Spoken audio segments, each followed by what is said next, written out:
Hello everyone. जय सिया राम। तो कैसे हैं आप सब? आई होप आप सब बढ़िया होंगे, मस्त होंगे और मजे से अपनी पढ़ाई कर रहे होंगे। तो हम फिर से एक बार आपके सामने हाजिर हैं, एक और नई वन शॉट के साथ, एक और नए लेक्चर के साथ। तो चलिए शुरू करते हैं आज का लेक्चर, क्योंकि आज का लेक्चर बहुत ज्यादा जबरदस्त होने वाला है, बिल्कुल आपकी तरह। तो चलिए आज के लेक्चर की तरफ बढ़ते हैं। और एक बार अगर इसे कंप्लीट कर लिया तो इसके बाद आपको कुछ पढ़ने की जरूरत नहीं बचेगी। आपको जितना आज के लेक्चर में पढ़ाया जा रहा है, बस आपको उसे एक बार कंप्लीट कर लेना है। आपने अगर एक बार उसे कंप्लीट कर लिया तो समझो इसको लगा डाला तो लाइफ झिंगा लाला। तो चलो आज की वन शॉट में देखते हैं क्या होने वाला है। तो हम बात कर रहे हैं, जो आज की वन शॉट है ना, वो बहुत ज्यादा स्पेशल होने वाली है, बहुत ज्यादा खास होने वाली है। क्योंकि ये उस चैप्टर की है जिस चैप्टर में बच्चे को शुरू से लेके एंड तक कोई ना कोई परेशानी रहती ही रहती है। यानी उसका कहीं ना कहीं कोई ना कोई डाउट रहता ही रहता है, कहीं ना कहीं वो चीजों में अटकता है, कहीं ना कहीं वो चीजें वो नहीं कर पाता है। ठीक है, उतना नहीं कर पाता है जितना वो बाकी चैप्टर्स में कर लेता है। तो आई होप आपने चैप्टर का नाम थोड़ा सा तो गैस करा होगा। तो हाँ, हम जो चैप्टर आज पढ़ने वाले हैं, ठीक है, हम जिस चैप्टर को आज पढ़ने वाले हैं, तो चैप्टर का नाम है ए ओ डी। बिल्कुल, हम पढ़ने वाले हैं आज चैप्टर एप्लीकेशंस ऑफ डेरिवेटिव्स। अब एप्लीकेशंस ऑफ डेरिवेटिव के बारे में तो देखो सब जानते हैं। ठीक है, one of the most important chapter board exams के हिसाब से भी। क्यों? क्योंकि यहां से आपको एक केस स्टडी मिलेगी। यहां से आपको क्या मिलेगी? एक केस स्टडी। अब उस केस स्टडी के बारे में कहें तो केस स्टडी कितने मार्क्स की आने वाली है? 4 मार्क्स की। अब देखा तो ये जा रहा है, कई बार केस स्टडी को ना रिपीट कर लेते हैं। कहने का मतलब क्या है कि एक से ज्यादा भी दे देते हैं, दो केस स्टडी भी आ जाती है और क्वेश्चंस भी आ जाते हैं, आपको यहाँ से एमसीक्यू भी मिल सकते हैं। यहाँ से आपको एक शॉर्ट आंसर, शॉर्ट, आजकल वैसे शॉर्ट तो यहाँ से दे नहीं रहे, तो छोड़ो शॉर्ट को, तो छोड़ो। यहाँ से केस स्टडी के साथ साथ आपको एक क्या मिल सकते हैं? एमसीक्यूज मिल सकते हैं, एक दो। ठीक है, तो इस तरीके की चीजें, एक केस स्टडी या एमसीक्यू, इस तरीके की चीजें आपकी इस चैप्टर से आने वाली है। तो यानी फिर से देखा जाए तो ये जो चैप्टर है, हालांकि आपको देखने में लग रहा होगा चार और एक, 1 मार्क्स का ये हुआ, तो आपको देखने में लग रहा होगा कि यार ये तो टोटल 5 ही मार्क्स का है। लेकिन बता दूं, ये 5 मार्क्स का नहीं है। ठीक है, इसका वेटेज बहुत ज्यादा है, क्योंकि इसका एक क्वेश्चन शॉर्ट में भी आ सकता है, बिल्कुल आ जाता है। ठीक है, उसकी वजह से ये 3 मार्क्स और ऐड हो जाते हैं। तो अगर ये 3 मार्क्स और ऐड हो गए, अब अगर चैप्टर को देखा जाए तो चैप्टर कितने नंबर पे चला गया? 8 नंबर पे। उसमें भी एक दो एमसीक्यू अगर एक्स्ट्रा डाल दिए तो खेल समाप्त हो जाएगा, क्योंकि यहाँ बहुत ज्यादा वेटेज है। इस चैप्टर की रेंज बहुत ज्यादा है, किसी भी मार्क्स में, कितने भी मार्क्स में इसे दिया जा सकता है, बहुत आसानी से ये फिट बैठ जाता है। ठीक है, तो इसीलिए इस चैप्टर को पढ़ना बहुत जरूरी है। हम इस चैप्टर की डीप में एकदम डिटेल से, बारीकी से सारी स्टडी करने वाले हैं। तो चलिए शुरू करते हैं। तो फिर चलो, हम अगर बात करें एओडी की, एओडी में जो आपका पहला, सबसे पहला टॉपिक आता है, वो आपका है रेट ऑफ चेंज।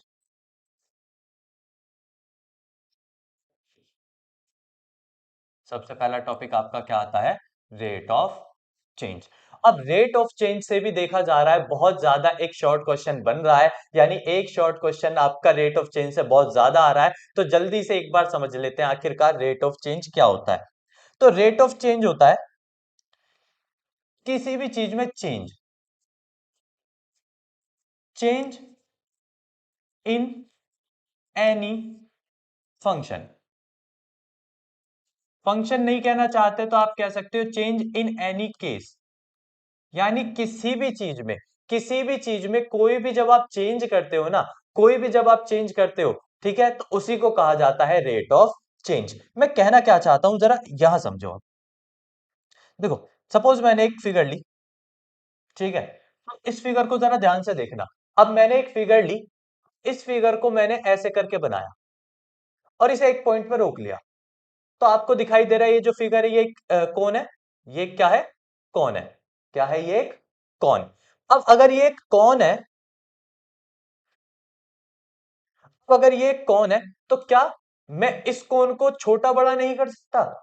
अब अगर रेट ऑफ चेंज का मतलब क्या है? किसी भी चीज में चेंज। अब ये कौन इतनी अब ये कौन इतनी छोटी है, मैंने इसे खींच के कैसा कर दिया, बड़ा। तो क्या मैंने इसे टाइम के हिसाब से चेंज नहीं कर दिया? जैसे जैसे टाइम बढ़ता गया वैसे वैसे ही मैं इसे क्या करता गया, बड़ा। मैं चाहूं तो मैं इसे छोटा भी कर सकता हूं, जैसे जैसे टाइम चेंज करता गया मैं इसे क्या करता गया, छोटा। यानी किसी भी चीज में जो चेंज होता है, मैं किसी भी चीज को ऐसे करके चेंज कर सकता हूं।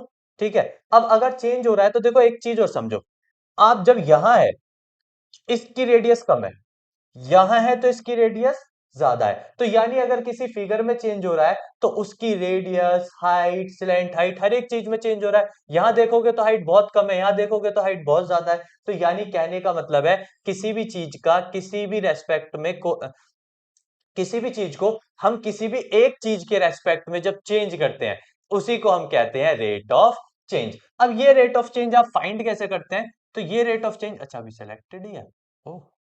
तो ये रेट ऑफ चेंज हम कैसे फाइंड करते हैं? तो ये रेट ऑफ चेंज फाइंड करते हैं हम डिफरेंशिएशन से, डी बाई डी एक्स और डी बाई डी टी। अगर कोई चीज टाइम के रेस्पेक्ट में चेंज है तो टाइम के रेस्पेक्ट में हम क्या यूज करते हैं, D by D T. X के रेस्पेक्ट में है तो डी बाई डी एक्स। अगर किसी रेडियस के रेस्पेक्ट में चेंज है तो रेडियस के रेस्पेक्ट में हम क्या चेंज करेंगे, उसे डी बाई डी आर। तो मतलब रेट ऑफ चेंज का मतलब है डिफरेंशिएशन। रेट ऑफ चेंज का मतलब क्या है, डिफरेंशिएशन। हमें उस फंक्शन का डिफरेंशिएशन करना पड़ेगा अगर हम उसका क्या चाहते हैं, रेट ऑफ चेंज। तो जिस भी फिगर का हमें रेट ऑफ चेंज चाहिए होता है हम उसका क्या कर लेते हैं, डिफरेंशिएशन। और डिफरेंशिएशन इस अकॉर्डिंग करते हैं जिस अकॉर्डिंग हमसे क्वेश्चन कह रहा है। कोई भी चीज किसी भी चीज के रेस्पेक्ट में बदल सकती है। जैसे आप बलून है, फॉर एग्जाम्पल आप सोचो एक बलून है, आप बलून को फुला रहे हो, तो पहले बलून छोटा है, फिर और बड़ा हुआ, फिर और बड़ा हुआ, फिर और बड़ा हुआ। तो मतलब देखा जाए तो टाइम के साथ साथ ये चेंज हो रहा है। तो टाइम के साथ साथ जो बलून के वॉल्यूम में चेंज आ रहा है, जो बलून फूल रहा है, उसी को कहते हैं rate of change of volume. यानी उसमें उसके वॉल्यूम में क्या हो रहा है, रेट ऑफ चेंज हो रहा है। तो एक्चुअल में रेट ऑफ चेंज का मतलब क्या है कि किसी भी चीज के रेस्पेक्ट में जब आप किसी एक चीज को चेंज कर रहे हो, ठीक है, तो उसी को हम क्या कहते हैं, रेट ऑफ चेंज। बाकी डीप स्टडी के लिए इसके लिए हमने अपनी क्लास डाल रखी है, आप वहां जाके देख सकते हैं। वन शॉट है तो आपको थोड़ा थोड़ा करके सारी चीजें हमें करानी है, तो जितनी चीजें जरूरत की हैं वो सारी आपको बता दी जाएंगी। बाकी आगे चलते हैं, ठीक है। तो ये बात हुई रेट ऑफ चेंज की। अब रेट ऑफ चेंज का क्वेश्चन कैसे आता है जी, ये लो जी, इस तरीके से आपका रेट ऑफ चेंज का क्वेश्चन पूछा जाता है।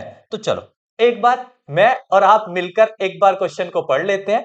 क्या कह रहा है question, the edge of a cube is increasing at a rate of 0.3 centimetre per second. एक क्यूब है जिसकी एज इंक्रीज हो रही है 0.3 सेंटीमीटर पर सेकेंड से।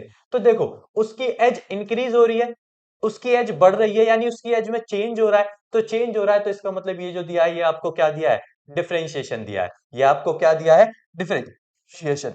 अब मैंने क्या करा, let the edge of cube B A. मैंने मान लिया कि क्यूब की एज क्या है, ए है। क्यूब की एज क्या है, ए। अब उसकी एज को इंक्रीज कर रहे हैं, यानी इसका डिफरेंशिएशन कर रहे हैं। तो हमें दिया हुआ है D A by D T. क्या दिया हुआ है, D A by D T. अब आपका क्वेश्चन यहां ये होना चाहिए, आप हमसे क्या पूछ सकते हैं कि भैया आपको कैसे पता चला कि ये जो डी ए चेंज हो रहा है ये टाइम के रेस्पेक्ट में ही हो रहा है। अरे मेरे प्यारो, जरा ध्यान से देखो, सेंटीमीटर के नीचे क्या लिखा है, सेकंड। सेंटीमीटर के नीचे क्या लिखा है, सेकंड। यानी उसने सेंटीमीटर को सेकंड के रेस्पेक्ट में चेंज करा है, इसीलिए मैंने लेफ्ट साइड पे क्या लिया है, D A by D T लिया है। यानी समझे, क्वेश्चन में आपको देखकर खुद पता चल जाएगा कि वो चीज किसके रेस्पेक्ट में चेंज हो रही है। तो जिसके भी रेस्पेक्ट में वो चेंज हो रही है आपको उसी को ले लेना है। तो जैसे ही क्वेश्चन टाइम के रेस्पेक्ट में हो रहा था तो मैंने क्या ले लिया, टाइम ले लिया। फिर मैं आगे चला, आगे मुझसे कहा मुझे रेट ऑफ चेंज चाहिए इसके सरफेस एरिया का। मुझे रेट ऑफ चेंज किसका चाहिए, इसके सरफेस एरिया का। चलो जी, कब चाहिए, जबकि इसकी एज, एज तो मैंने ए मानी है और कितनी दी हुई है, 3 सेंटीमीटर। तो हमें कब चाहिए, हमें जब चाहिए जब इसकी एज कितनी हो, 3 सेंटीमीटर की हो। चलो जी, सरफेस एरिया क्या होता है क्यूब का,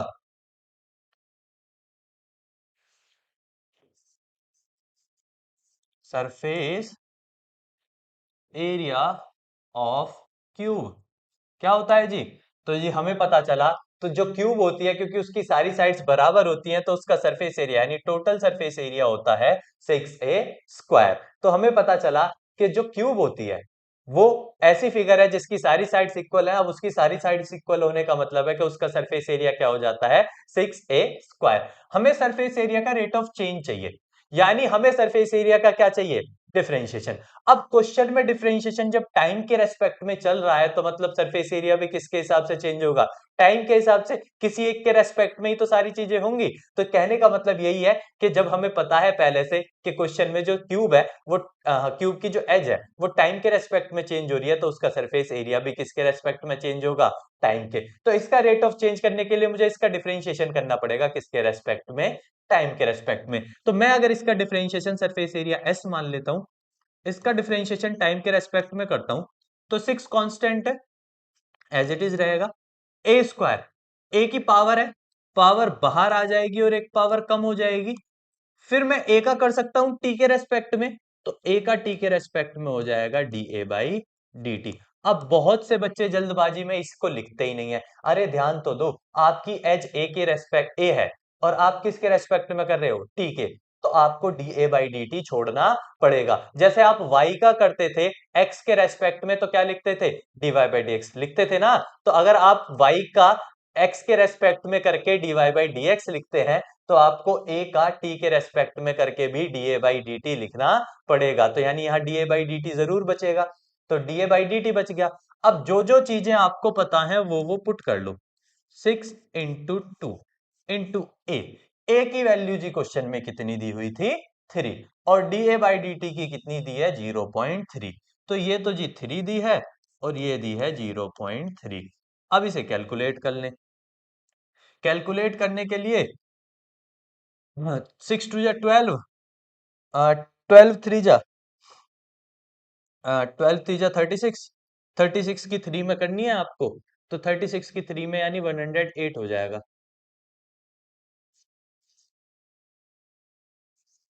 10.8।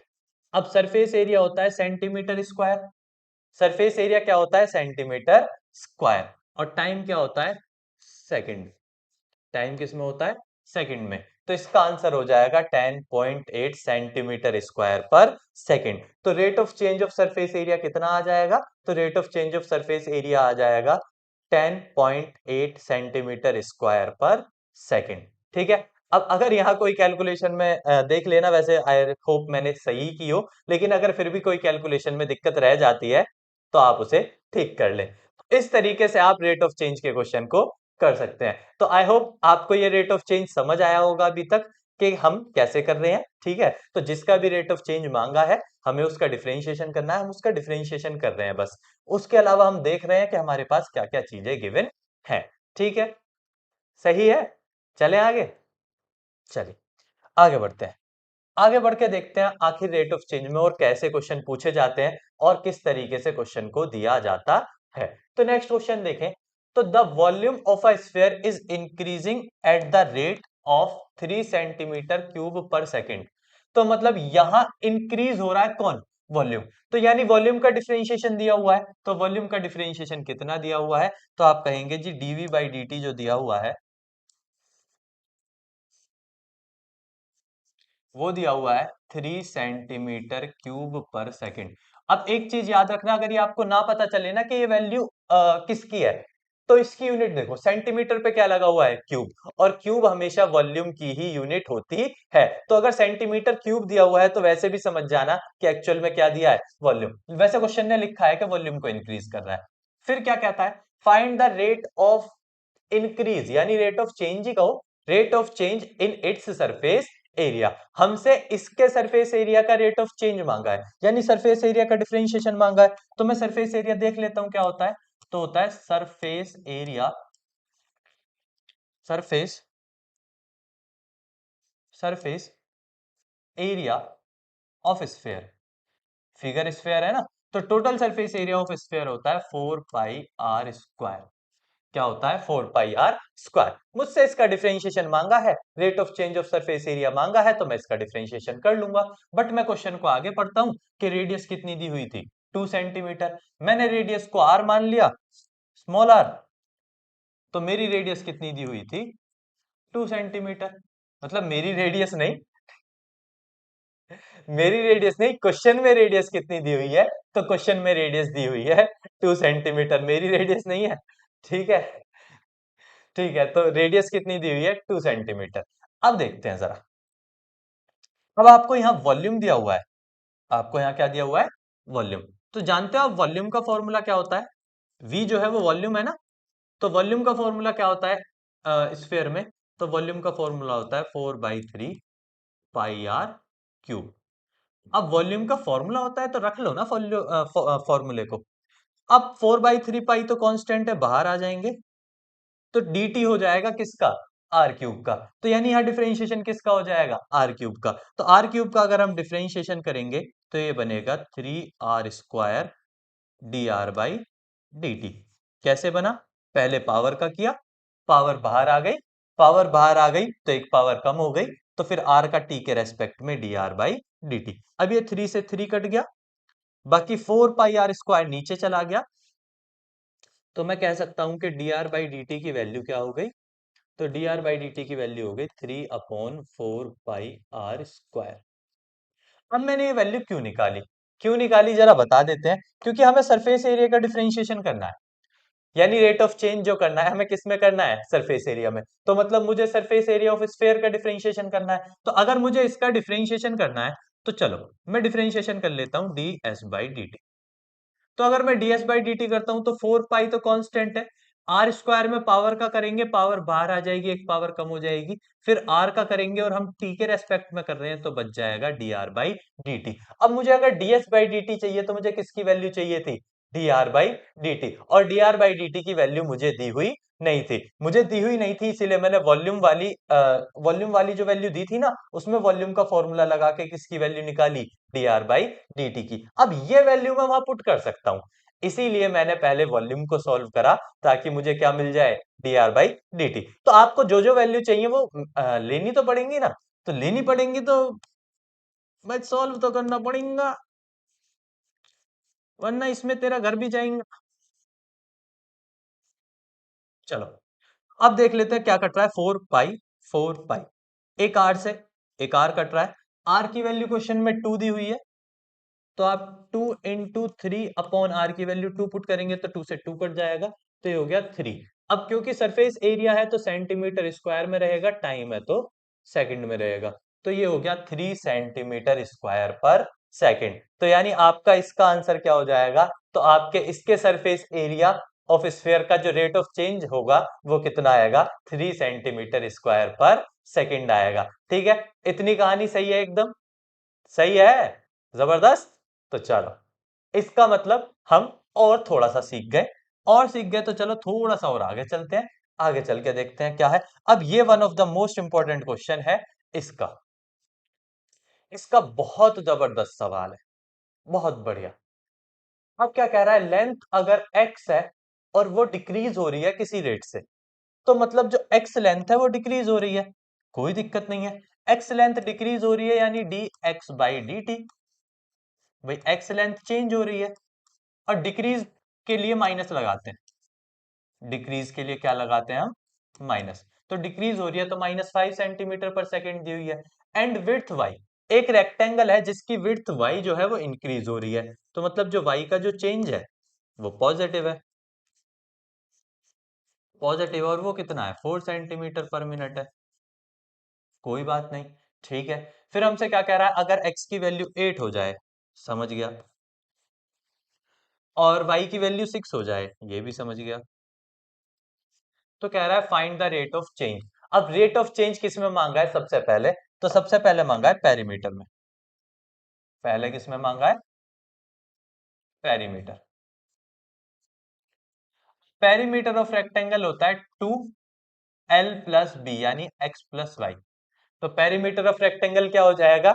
2 ब्रैकेट x+y। अब इसमें चेंज मांगा है तो मतलब इसका डिफरेंशिएशन मांगा है टाइम के रेस्पेक्ट में, तो 2 कांस्टेंट ऐसे ही रहेगा, x का डिफरेंशिएशन टाइम के रेस्पेक्ट में dx/dt हो जाएगा, y का डिफरेंशिएशन टाइम के रेस्पेक्ट में dy/dt हो जाएगा। तो ये हुआ डिफरेंशिएशन। हमने पेरीमीटर का डिफरेंशिएशन कर लिया टाइम के रेस्पेक्ट में 2, x का dx बाई dt और y का dy बाई dt। तो हमने अगर यहाँ डिफरेंशिएशन कंप्लीट कर लिया तो चलो वैल्यू पुट कर लेते हैं।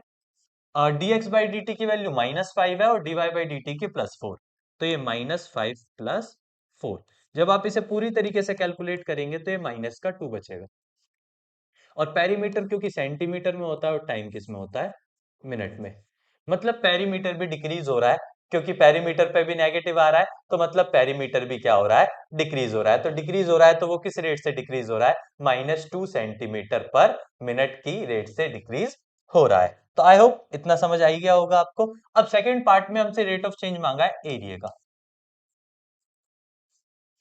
एरिया ऑफ रेक्टेंगल होता है लेंथ इंटू ब्रेथ या लेंथ इंटू विड्थ, यानी x इंटू वाई। तो अगर एरिया ऑफ रेक्टेंगल की बात करें तो एरिया ऑफ रेक्टेंगल होता है लेंथ इंटू ब्रेथ। अब इसमें चेंज मांगा है तो यानी हमसे इसमें डिफरेंशिएशन मांगा है डीए बाई डी टी। अब देखो बहुत प्यार से समझ लेना इस बात को, x और y मल्टीप्लाई में, x और y किस में दिए हुए हैं, मल्टीप्लाई में। तो अगर x और y मल्टीप्लाई में दिए हैं तो इसे सॉल्व करने के लिए आप इस्तेमाल करेंगे प्रोडक्ट रूल। तो x और y मल्टीप्लाई में तो आप प्रोडक्ट रूल इस्तेमाल करेंगे। प्रोडक्ट रूल के लिए x को छोड़ दो, y का dy by D T plus y को छोड़ दो, x का dx बाय dt। अब जो जो वैल्यू आपको पता है वो सारी रख लो। x की 8 है, y की 4 है, प्लस y की 6 है और dx बाई dt की -5 है। तो ये हो जाएगा 32 माइनस 32। अब एरिया है तो सेंटीमीटर स्क्वायर में रहेगा और टाइम पहले से मिनट में है।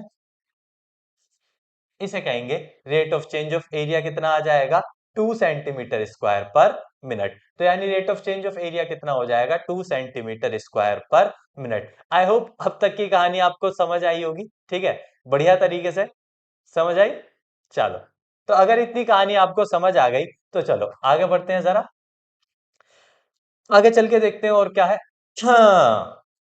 हाँ, लो जी, ये आपका इस चैप्टर का one of the most important और बहुत जबरदस्त सवाल, बहुत बेहतरीन क्वेश्चन। एक बार इसकी रीडिंग करो, इतने में थोड़ी सी इसकी फिगर बना लेता हूं। चलो चलो, फिर रीडिंग के साथ साथ बना लेंगे यार, आपके साथ बना लेंगे, क्या बात कह दी आपने। चलो, A man 1.6 meter tall walks at the rate of 0.5 meter per second away from a lamp post। एक आदमी है जो 1.6 मीटर टॉल है, ठीक है। अब वो एक लैंप पोस्ट से दूर जा रहा है, एक लैंप पोस्ट से क्या जा रहा है, दूर। तो चलो, ये हमने अपनी धरती माँ बनाई। अब धरती माँ पर हमने एक लैंप पोस्ट खड़ा कर दिया, और लैंप पोस्ट खड़ा कर दिया तो यहां पे कोई ना कोई, मान लिया कि कोई आदमी रहा होगा। वो, मैं इसे मिला लेता हूं, रुक जाओ।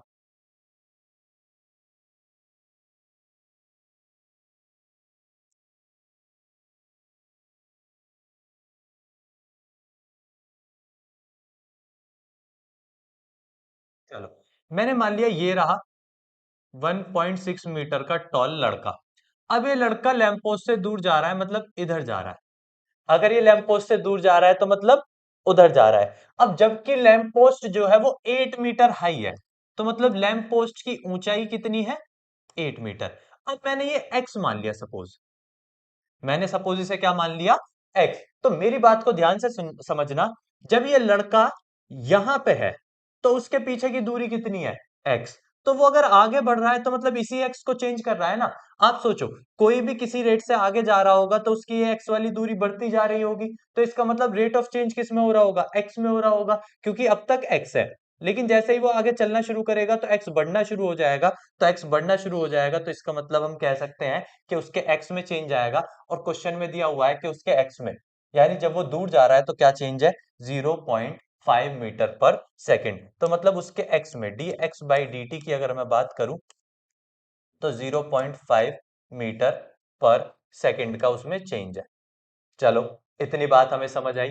फिर आगे बढ़ते हैं। Find the rate at which his shadow is increasing and the rate with which the tip of shadow is moving away from the pole. हमसे दो चीजें मांगी हैं, मैंने ये वाली मान ली y, ये वाली क्या मान ली y। एक तो हमसे rate of change of shadow मांगा है, क्या मांगा है, rate of change of shadow. तो rate of change of shadow का मतलब क्या है, शेडो किस किस की है, दो जनों की है। एक तो शेडो पोल की होगी ग्राउंड पे, एक इस इंसान की होगी। तो हमसे रेट ऑफ चेंज जो है दो चीजों के मांगे हैं, एक तो इंसान का और एक पोल का। इस क्वेश्चन को करना कैसे है मैं आपको थोड़ा सा आइडिया देता हूं, अगर आपने इतना कर लिया है तो। आपने ट्राइंगल्स चैप्टर पढ़ा है कभी, ठीक है। ट्राइंगल चैप्टर में आपने पढ़ा होगा कि अगर ये दो हैं, अब लैंप पोस्ट क्योंकि यहां 90 डिग्री एंगल पे होगा, और इंसान भी जमीन पे कितने डिग्री एंगल पे खड़े होते हैं, 90 पे। अब कोई चीज हमने लैंप पोस्ट गाड़ी तो वो 90 डिग्री पे गाड़ी होगी, और आदमी भी कितने पे है, 90 पे। अब इसके कोरस्पॉन्डिंग एंगल्स बराबर हैं, तो मतलब ये दोनों पैरेलल रही होंगी, और अगर ये दोनों पैरेलल है तो मैं पीपीटी लगा सकता हूं इसमें, ठीक है। आपने क्लास 10th में पढ़ी होगी एक बीपीटी थ्योरम। अब बीपीटी थ्योरम क्या कहती है, इसके इस पूरे का रेशो इस आधे के साथ, तो मतलब इस पूरे 8 का रेशो मैं 1.6 के साथ ले सकता हूं। तो मैं लिख सकता हूं बाई बीपीटी, बीपीटी थ्योरम लगाई मैंने, तो मैंने 8 का रेशो किसके साथ ले लिया, 1.6 के साथ। तो पूरे का रेशो आधे के साथ। अब इस पूरे का, इस वाली साइड पूरे को, तो इस वाली साइड पूरे का मतलब क्या है, x प्लस वाई, और उसका रेशो आधे के साथ, पूरी x प्लस वाई का रेशो y के साथ। आधी क्या है, y है ना, तो पूरी x प्लस वाई का रेशो y के साथ। पॉइंट हटा लो, जीरो बढ़ा लो, 8 से काट दो 10, 8 से काट दो 2, 2 से काट दो 5, वाई इधर आ जाएगा तो ये हो जाएगा 5y equals to X plus Y, और इधर आके y कम हो जाएगा तो 4y इक्वल्स टू एक्स हो जाएगा। डिफरेंशिएशन कर लो, डिफरेंशिएशन करेंगे तो 4 dy/dt equals to dx by dt। अब मुझे dx बाई dt की वैल्यू पता है, तो अगर मुझे dx बाई dt की वैल्यू पता है तो dy बाई dt की आ जाएगी, dy बाई dt की आ रही है dx बाई dt 0.5/4। तो मतलब dy बाई dt की जो वैल्यू आ रही है वो 0.125 मीटर, मीटर में था, हाँ मीटर पर सेकंड आ रही है। मतलब मेरी जो y है, y कौन है, y किसकी शेडो है, इंसान की। देखो अगर मैं बात करूं, ये रहा इंसान, ह्यूमन, यही तो आदमी खड़ा था वो 1.6 मीटर टॉल, इसकी शेडो यहां ऐसे गिरी होगी, और जैसे जैसे ये आदमी आगे चलता जाएगा इसकी शेडो आगे चलती जाएगी। तो मतलब इंसान की शेडो मैंने वाई ली है, तो वाई का इंक्रीज पता चल गया, तो मतलब मुझे इंसान की शेडो का इंक्रीज पता चल गया। एक हमसे पोल की शेडो भी मांगी थी, लेकिन पोल की शेडो मैंने टोटल कितनी ली है, ये पोल है, इसकी शेडो पूरी यहां तक रही होगी, तो ये क्योंकि ये पूरा पोल है, तो इस पूरे पोल की शेडो कितनी होगी, total shadow x plus y. Pole की शेडो एक्चुअल में क्या है, एक्स प्लस वाई है। तो शेडो ऑफ पोल, क्योंकि उसकी लेंथ का ही तो रेट ऑफ चेंज होगा, तो शेडो ऑफ पोल,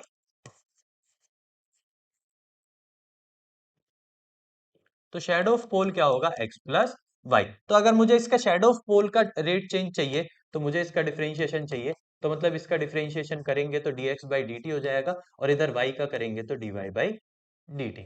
अब dx बाई dt की वैल्यू 0.5 है, और dy बाई dt की 0.125 है, टोटल करेंगे तो 0.625 मीटर पर सेकंड, ये आंसर हो जाएगा 0.625 मीटर पर सेकंड। तो मतलब शेडो के पोल के शेडो का जो रेट ऑफ चेंज है वो कितना आएगा, 0.625 मीटर पर सेकंड, और इसका क्या कहते हैं, इंसान का, ह्यूमन का जो रेट ऑफ चेंज आ रहा है उसकी शेडो का, वो आ रहा है 0.125। अब ये क्वेश्चन बहुत जबरदस्त है, केस स्टडी में भी बन सकता है, कहीं भी दिया जा सकता है, और बहुत बेहतरीन क्वेश्चन है, और मैंने ये देख लिया है कि ये बहुत ज्यादा पूछा भी जा रहा है आजकल, तो आपको इसकी एकदम तुत्ती बजा लेनी है, ठीक है। तो इसे छोड़ना नहीं है।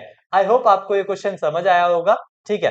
तो आप एक बार इस क्वेश्चन को आराम से देख लीजिए कि कैसे किया है, ठीक है, आराम से देखिए क्योंकि ये बहुत इंपॉर्टेंट है। तो आप इसे बड़े प्यार से देखिए और समझिए कि हमने इस क्वेश्चन को कैसे किया है। टुन टुनुनुनु, टन टनानन टन टन टारा, चलती है क्या 9 से 12, कहाँ है तेरे जाने वाले। आगे 10 है पीछे 12, घड़ी घड़ी क्या देख रही है, चल हो जाए 9 2 11। चले भाई। तो 9 2 11 होने की जरूरत नहीं है, अभी तो पढ़ना बाकी है। तो चलो। हाँ, तो पेज नंबर 7 तक पढ़ लिया है जी हमने। बहुत बढ़िया बात की हमने ये तो। चलो, तो पेज नंबर 7 तक पढ़ लिया है।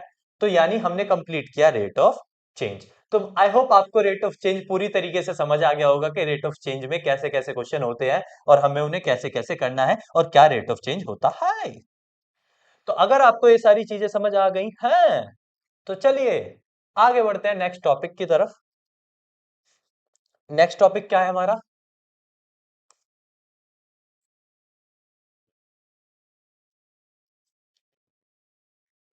इंक्रीजिंग एंड डिक्रीजिंग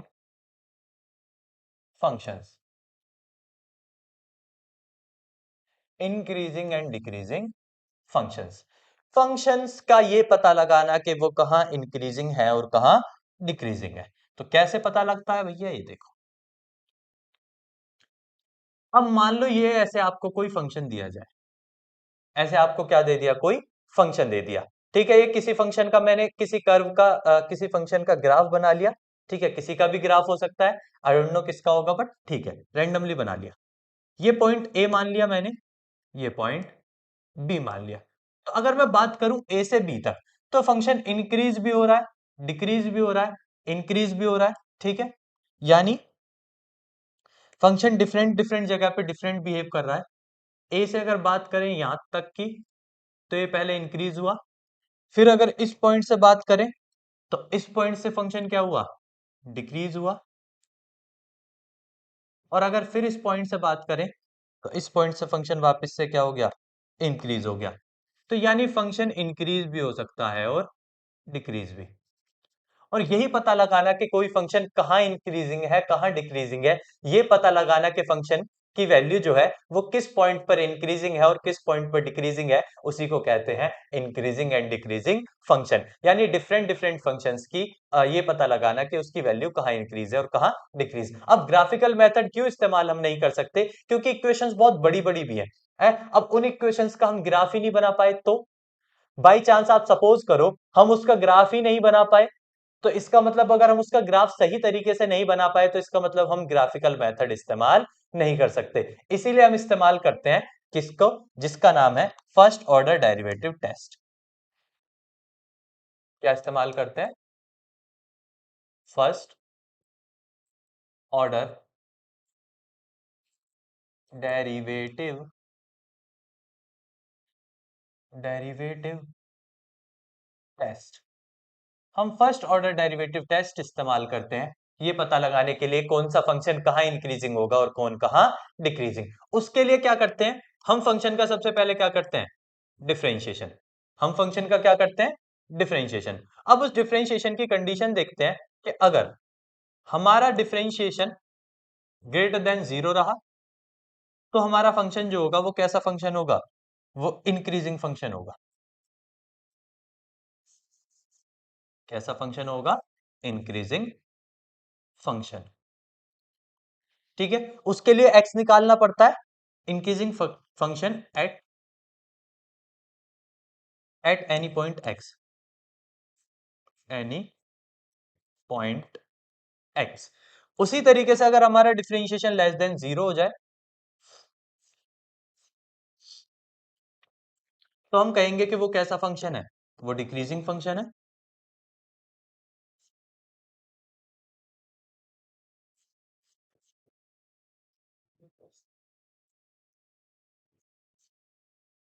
वो कैसा फंक्शन है? Decreasing function at any point x। और जो x है आपका एक्चुअल में, ठीक है, जिस x की आप बात कर रहे हैं, जिस x की आप बात कर रहे हैं उसे हम कहते हैं क्रिटिकल पॉइंट। मतलब वो पॉइंट जहां से फंक्शन चेंज होता है। वो पॉइंट जहां से फंक्शन चेंज होता है। जैसे यहां इंक्रीजिंग से एकदम क्या हो गया था, डिक्रीजिंग। तो जब इंक्रीजिंग से जिस पॉइंट से वो डिक्रीजिंग होना स्टार्ट हुआ, तो वो जो पॉइंट है इंक्रीजिंग और डिक्रीजिंग जहां आपस में मिल रहे हैं, इसी पॉइंट को हम क्रिटिकल पॉइंट कहते हैं। यही एक्स का कुछ ना कुछ पॉइंट रहा होगा, ये ए रहा होगा, सपोज ये बी रहा होगा, तो इन्हीं दोनों ए और बी को क्या कहा जाएगा, क्रिटिकल पॉइंट्स। तो यही क्रिटिकल पॉइंट्स होते हैं जिनसे हमें पता चलता है कि फंक्शन कहाँ इंक्रीजिंग है और कहाँ डिक्रीजिंग। और फंक्शन पता लगाने के लिए क्या है, अगर डिफरेंशिएशन ग्रेटर देन जीरो है तो फंक्शन इंक्रीजिंग फंक्शन है, और डिफरेंशिएशन अगर लेस देन जीरो है तो फंक्शन डिक्रीजिंग फंक्शन है। और एक ही क्वेश्चन में अगर दोनों है, greater than zero, less than zero, इसका मतलब वो फंक्शन कहीं इंक्रीजिंग है और कहीं डिक्रीजिंग है। तो एक ही उसमें दोनों भी हो सकते हैं और अलग अलग भी हो सकते हैं। तो ये होता है हमारा इंक्रीजिंग एंड डिक्रीजिंग फंक्शन। और फर्स्ट ऑर्डर डेरिवेटिव टेस्ट लगाते हैं हम क्या करने के लिए, इंक्रीजिंग और डिक्रीजिंग फंक्शंस को सॉल्व करने के लिए। चलिए, तो एक आध क्वेश्चन करके देखें। आ जाइए, यहाँ ध्यान से देखें। तो हमें फंक्शन क्या दिया हुआ है, तो जी हमें फंक्शन दिया हुआ है 4x+3।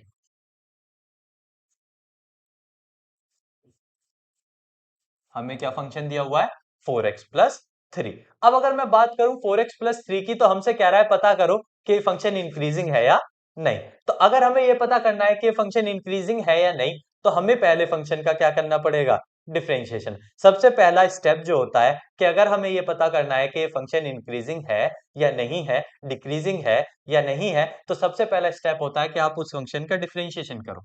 तो डिफरेंशिएशन करा हमने एफ डैश एक्स, 4 कांस्टेंट है, x का 1 हो गया, 3 तो पूरा ही कांस्टेंट है तो 0 हो गया। तो मतलब एफ डैश एक्स जो निकल के आया वो कितना निकल के आया, 4। अभी अभी मैंने बताया था कि आपका जो एफ डैश एक्स है ग्रेटर देन 0 है। अगर आपका एफ एक्स ग्रेटर देन 0 है तो मतलब ये कैसा फंक्शन है, इंक्रीजिंग फंक्शन। ये कैसा फंक्शन है, इंक्रीजिंग फंक्शन। तो क्वेश्चन कह रहा है the function is an increasing function, state true और फॉल्स। हाँ, ट्रू है, इंक्रीजिंग ही है। पूछ रहा है कि क्या ये फंक्शन इंक्रीजिंग है, बताओ सच है या झूठ है। तो सच है बिल्कुल, क्योंकि ये फंक्शन एक्चुअल में इंक्रीजिंग फंक्शन ही है, क्योंकि इसका डिफरेंशिएशन जो है वो ग्रेटर देन 0 है। तो इसका मतलब ये एक इंक्रीजिंग फंक्शन है। तो आई होप आपको इतनी कहानी समझ आई होगी कि इंक्रीजिंग फंक्शन हम कैसे पता कर लेंगे। ठीक है, अभी इतनी जल्दबाजी नहीं करनी है, सबर करो, रुक के जरा, धीमे धीमे। ठीक है, सारी चीजें सिखाएंगे, सब चीजें पढ़ाएंगे, रुक के जरा। हाँ, इतनी जल्दबाजी की जरूरत नहीं है। एक और क्वेश्चन आपके सामने ये रहा। अब अगर मैं बात करूं फंक्शन की, तो फंक्शन मुझे क्या दिया हुआ है, तो जी हमें फंक्शन दिया हुआ है x³ -3x² + 3x -100। अब हमारा काम है कि हमें सबसे पहले इसका क्या करना है, डिफरेंशिएशन। तो जी कर लिया, 3x² -6x + 3। 100 कांस्टेंट है तो उसका डिफरेंशिएशन क्या हो गया, 0। तो मैंने पहले सबसे पहले इसका डिफरेंशिएशन करा। अब डिफरेंशिएशन करने के बाद अब तो ये क्वेश्चन x में है। अब तो इसे पता नहीं लगाया जा सकता कि ये 0 है, ग्रेटर देन या नहीं है, या लेस देन 0 है।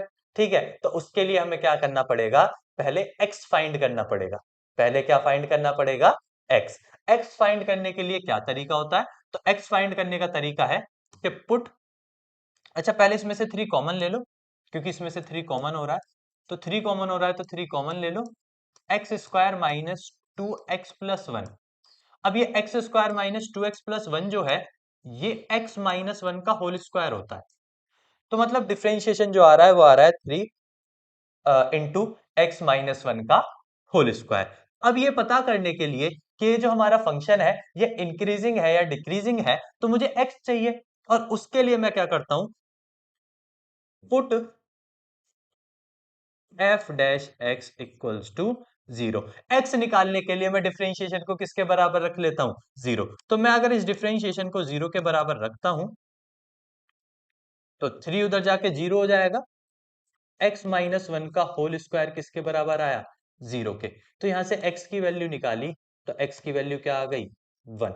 x की वैल्यू क्या आ गई, 1। अब जो आपके x की वैल्यू आई है, उसे लेके आप एक नंबर लाइन बनाओ। उसे लेके आप क्या ड्रॉ करो, एक नंबर लाइन। अब ये जो नंबर लाइन है ये -∞ से कहां तक है, +∞ तक। माइनस इन्फिनिटी से ये कहां तक है, प्लस इन्फिनिटी तक। तो जैसे ही आपने एक नंबर लाइन ड्रॉ की, तो ये जो नंबर लाइन है ये माइनस इन्फिनिटी से कहां तक की, प्लस इन्फिनिटी तक की नंबर लाइन तो इतनी होती है। अब उसमें आपके जो एक्स की वैल्यू आ रही है वो क्या आ रही है, 1। तो हमने अपने एक्स की वैल्यू जहां पर भी है वहां पर हमने क्या रख ली, 1। तो हमने अपने एक्स की वैल्यू भी मार्क कर ली 1। अब जहां आपने वैल्यू मार्क करी है यहां से चिड़िया उड़ा दो, इस पॉइंट से क्या उड़ा दो, चिड़िया। यानी ऐसे करके दो कॉलम्स बना लो, एक वन से लेफ्ट का और एक वन से राइट का। अब अगर मैं बात करूं फर्स्ट ऑर्डर डेरिवेटिव टेस्ट की, अगर किसकी बात करूं, फर्स्ट ऑर्डर डेरिवेटिव टेस्ट की, तो मुझे एक वैल्यू वन से ज्यादा चाहिए और एक वैल्यू वन से कम, क्योंकि मैं एक बार वन से राइट पे देखना चाह रहा हूं और एक बार वन से लेफ्ट पे, क्योंकि मेरा क्रिटिकल पॉइंट वन है। तो मुझे ये तो पता होना चाहिए ना कि वन से फंक्शन लेफ्ट पे क्या है और फंक्शन राइट पे क्या है, दोनों तरफ के फंक्शन का पता होना चाहिए ना। मुझे तो अभी तक सिर्फ पॉइंट मिला है, तो राइट पे पता करने के लिए मैंने फंक्शन का वैल्यू वन से ज्यादा ली। तो वन से ज्यादा क्या ली, लाइक सपोज मैंने 2 ली, वन से ज्यादा क्या ली मैंने, 2। तो राइट पे चेक करने के लिए जब वन से ज्यादा ली तो वो मैंने अपने डिफरेंशिएशन में रखी, किसमें रखी, डिफरेंशिएशन। तो अगर मैं इस डिफरेंशिएशन में 2 रखता हूं, तो ये देखो 3 ब्रैकेट 2 माइनस 1 का होल स्क्वायर। अब इसे अगर सॉल्व करोगे तो ये वैल्यू 3 बन रही है, ये वैल्यू क्या बन रही है, 3 जो है वो ग्रेटर देन 0 है। डिफरेंशिएशन पर वैल्यू रखने पर ग्रेटर देन क्या आ गया, 0। तो मतलब इधर जो फंक्शन है वो इंक्रीजिंग है, यानी वन से राइट की तरफ वन से जो भी बड़ी वैल्यू है उस पर फंक्शन क्या है, इंक्रीजिंग है। तो मुझे ये पता चल गया कि वो इंक्रीजिंग है। चलो अब मैं वन से लेफ्ट लेके देख लेता हूँ वैल्यू। तो वन से लेफ्ट के लिए मैंने 0 ले ली, तो मैंने इस बार डिफरेंशिएशन में क्या रख के देखा, 0। तो जब डिफरेंशिएशन में 0 रख के देखा, 3 0 माइनस 1 का होल स्क्वायर, तो भी वैल्यू 3 आई। तो ये भी ग्रेटर देन 0 रहा। तो मतलब वन से लेफ्ट पे भी फंक्शन इंक्रीजिंग ही है, क्योंकि वन से लेफ्ट के लिए भी फंक्शन क्या है, इंक्रीजिंग, क्योंकि वहां भी ग्रेटर देन 0 आ रहा है। तो कहने का मतलब ये है कि ओवरऑल ये देखा गया कि वन से राइट भी इंक्रीजिंग है और वन से लेफ्ट भी इंक्रीजिंग है। मतलब माइनस इन्फिनिटी से प्लस इन्फिनिटी तक पूरा का पूरा फंक्शन क्या आ रहा है, इंक्रीजिंग आ रहा है। इसीलिए कह रहा था प्रूव करो कि फंक्शन इंक्रीजिंग है रियल नंबर पर। क्यों, क्योंकि माइनस इन्फिनिटी से प्लस इन्फिनिटी रियल नंबर्स ही होते हैं और रियल नंबर पर हर जगह ये क्या आ रहा है, इंक्रीजिंग। तो आप कह सकते हैं hence F X is increasing when x belongs to r। जब भी x जो है वो कोई भी रियल नंबर है, उस हर रियल नंबर पर fx क्या है, इंक्रीजिंग फंक्शन है। ऐसे आप इंक्रीजिंग फंक्शन चेक करेंगे जब आपके पास x में आ जाएगा। ठीक है, डायरेक्ट अगर डिफरेंशिएशन मिल गया तो अच्छी बात है, जैसे पिछले क्वेश्चन में मिल गया था। लेकिन आपको लगता है ऐसा क्वेश्चन पूछा जाएगा है, इतना आसान क्वेश्चन आपसे पूछेंगे, नहीं पूछा जाएगा। तो आप इस तरीके से करेंगे, ठीक है। तो आप इस तरीके से सॉल्व करेंगे, फंक्शन का डिफरेंशिएशन करेंगे, वैल्यू निकालेंगे और उस वैल्यू पे क्या उड़ाकर देखेंगे, चिड़िया। एक्स की वैल्यू पर उड़ाकर देखेंगे चिड़िया, और फिर पुट करके देखेंगे कि फंक्शन जो है इंक्रीजिंग है या डिक्रीजिंग है। इसी को हम कहते हैं फर्स्ट ऑर्डर डेरिवेटिव टेस्ट। चलो आगे चले, आगे देख लेते हैं। अब अगर हम नेक्स्ट क्वेश्चन की तरफ देखें तो क्या कह रहा है, find the interval in which the function given by F X is increasing और डिक्रीजिंग। हमसे वो इंटरवल मांगा है जहां पर ये फंक्शन एफ एक्स हमारा इंक्रीजिंग हो या फिर डिक्रीजिंग हो। तो चलो फंक्शन ले लेते हैं पहले। हाँ, क्या है जी हमारा फंक्शन, हमारा फंक्शन है x cube minus 12x² plus 36x plus 70, ये फंक्शन है जी हमारा। चलो जी, हमें सबसे पहले इसका क्या करना है, डिफरेंशिएशन, क्योंकि डिफरेंशिएशन से ही तो पता चलेगा कि फंक्शन इंक्रीजिंग है या डिक्रीजिंग है। तो डिफरेंशिएशन कर लिया। अब डिफरेंशिएशन आ रहा है हमारा 3x² माइनस 24x प्लस 36। अब 17 कांस्टेंट है तो 0। अब मैंने इसमें से 3 कॉमन ले लिया, x² माइनस 8x प्लस 6, ये आ रहा है। अब मैंने ये पता करने के लिए कि x की वैल्यू क्या हो सकती है, मैं इसे पुट करूंगा डिफरेंशिएशन को किसके बराबर, 0। तो इंक्रीजिंग और डिक्रीजिंग में x की वैल्यू पता करने के लिए मैं डिफरेंशिएशन को किसके बराबर रखूंगा, 0, ताकि मेरे क्रिटिकल पॉइंट्स आ जाएं। तो ये रहा मेरा डिफरेंशिएशन, इसे किसके बराबर रख लिया मैंने, 0 के। अब इसे जैसे ही 0 के बराबर रखा तो मैंने देखा एक क्वाड्रेटिक बन रही है। क्या बन रही है, क्वाड्रेटिक। मतलब मुझे इस क्वाड्रेटिक के फैक्टर करने पड़ेंगे। इस क्वाड्रेटिक के फैक्टर कर लो आप, एक्स स्क्वायर 6 + 2 करके फैक्टर हो जाएंगे। है 3 कॉमन लिया था तो यहाँ 12 बचेगा।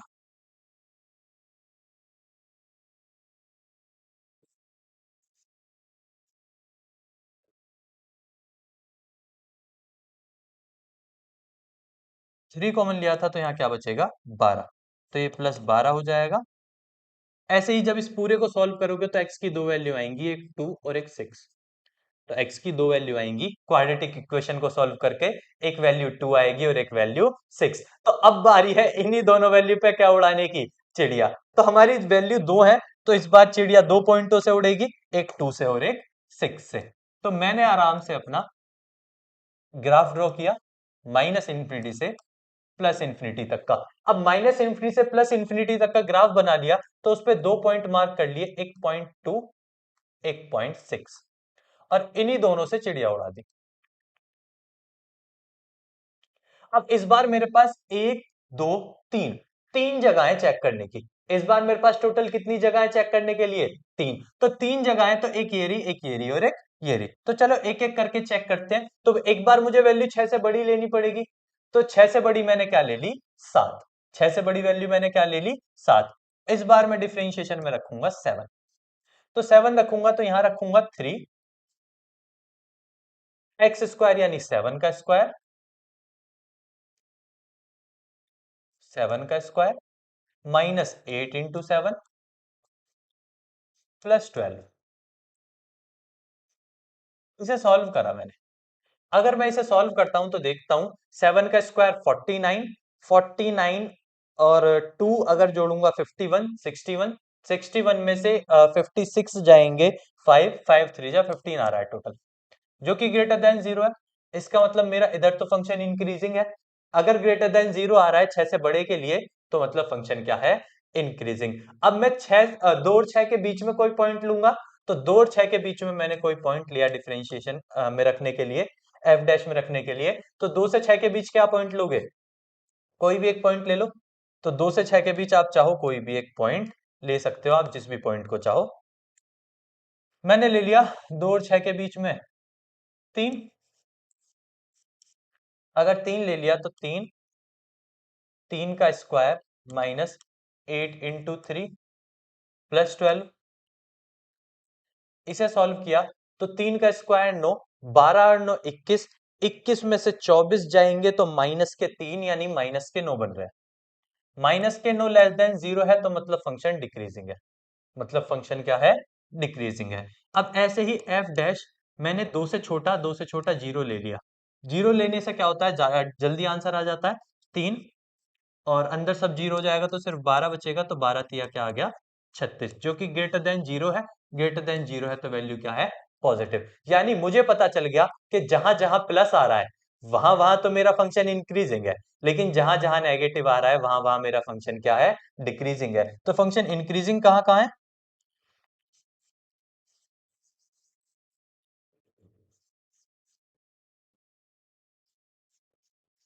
इंक्रीजिंग है माइनस इंफिनिटी से 2 तक, लेफ्ट से राइट देखना है, माइनस इंफिनिटी से 2 तक, यूनियन 6 से इंफिनिटी तक। और डिक्रीजिंग कहाँ है,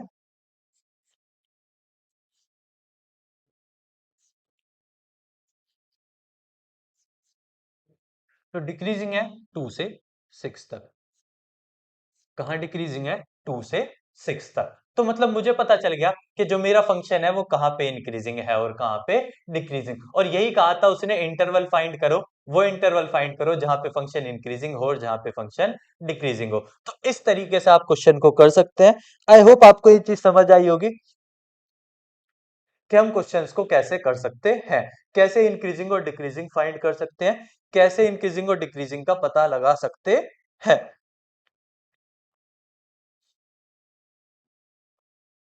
चले, चलो आगे चलते हैं जरा। एक और क्वेश्चन दे दिया, interval, find the interval in which function, most important question, ठीक है, इसे मार्क कर लीजिएगा, लिख लीजिएगा, मोस्ट इंपॉर्टेंट क्वेश्चन आपके बोर्ड एग्जाम्स के लिए।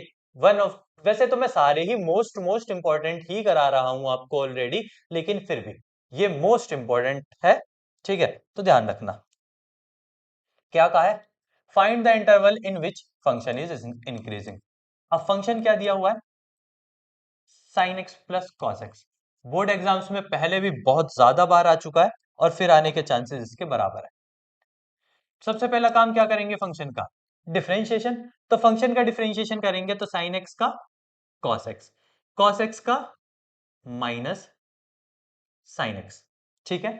अब डिफरेंशिएशन करके मुझे डायरेक्ट नहीं पता चल रहा कि इंक्रीजिंग है या डिक्रीजिंग है, तो मैं इसे किसके बराबर रखूंगा, एफ डैश एक्स को 0 के बराबर, तो मतलब cos x minus sine x को किसके बराबर रखा जाएगा, 0 के, माइनस का साइन एक्स उधर जाके प्लस का हो जाएगा, तो कॉस एक्स बराबर साइन एक्स मान लूंगा मैं।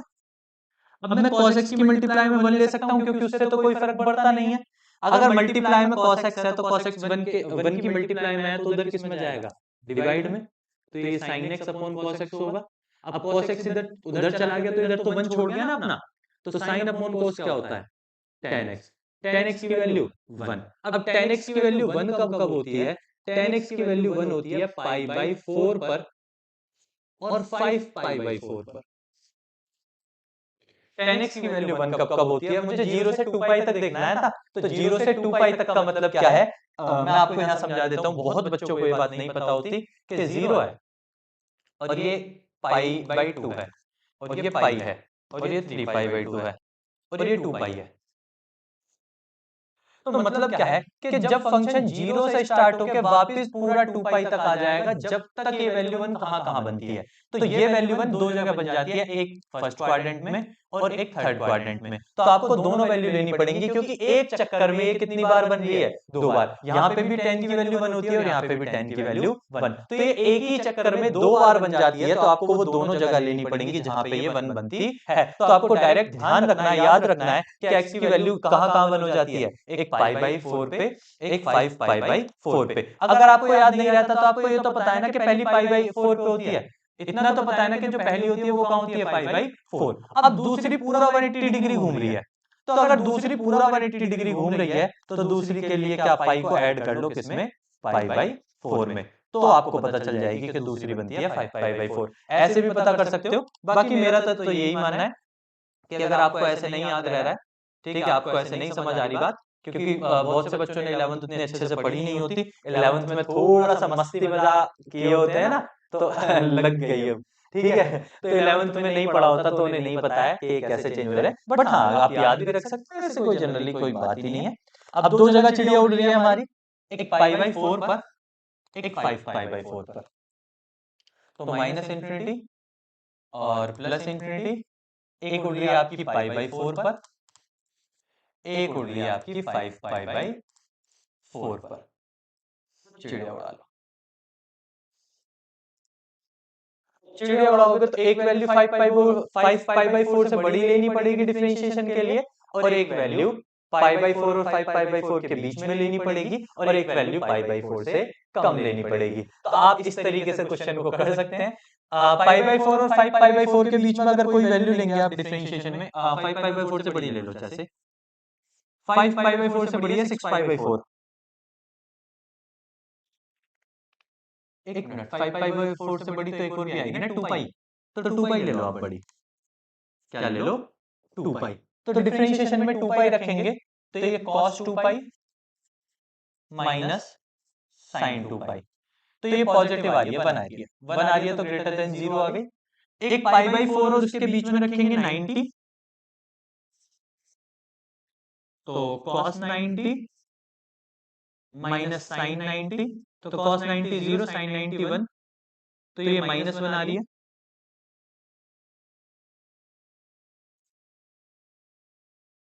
ये माइनस 1 आ रही है जो कि लेस देन 0 होती है, तो मतलब यहाँ पे तो इंक्रीजिंग था लेकिन यहाँ पे क्या हो गया, डिक्रीजिंग। एक पाई बाई 4 से कम वैल्यू रख लो कोई सी, पाई बाई 4 से कम 0,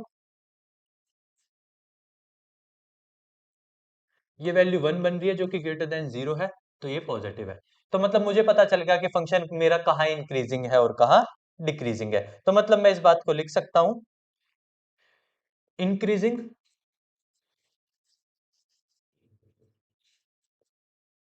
व्हेन x बिलोंग्स कहां से कहां तक, माइनस इंफिनिटी से पाई बाई 4 तक,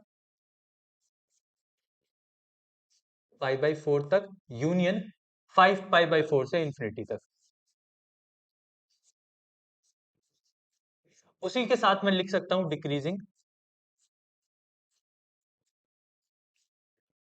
व्हेन x बिलोंग्स, x कहां कहां बिलोंग कर रहा है, पाई बाई 4 से 5 पाई बाई 4 तक। यही आपके आंसर्स हो जाएंगे, यही आपके क्या हो जाएंगे, आंसर्स। तो कुछ इस तरीके से आप पता कर सकते हो कि फंक्शन कहाँ इंक्रीजिंग है और कहाँ डिक्रीजिंग है, आखिर कहाँ पे फंक्शन इंक्रीज हो रहा होगा और कहाँ पे फंक्शन डिक्रीज हो रहा होगा। ठीक है, आई होप आपको ये चीज समझ आई होगी, और ये one of the most important question है, तो आपको ये समझ आ गया होगा कि हमें इस क्वेश्चन को कैसे करना है। अगर 0 से 2 पाई की जगह 0 से पाई कर दे तो आंसर एक ही रह जाएगा, पाई बाई 4। ठीक है, तो ये भी ध्यान रखना कि आंसर दो जब ही होंगे जब 0 से 2 पाई जाएगा, बाकी सबके लिए आंसर एक ही रहेगा। चलो आगे चलते हैं।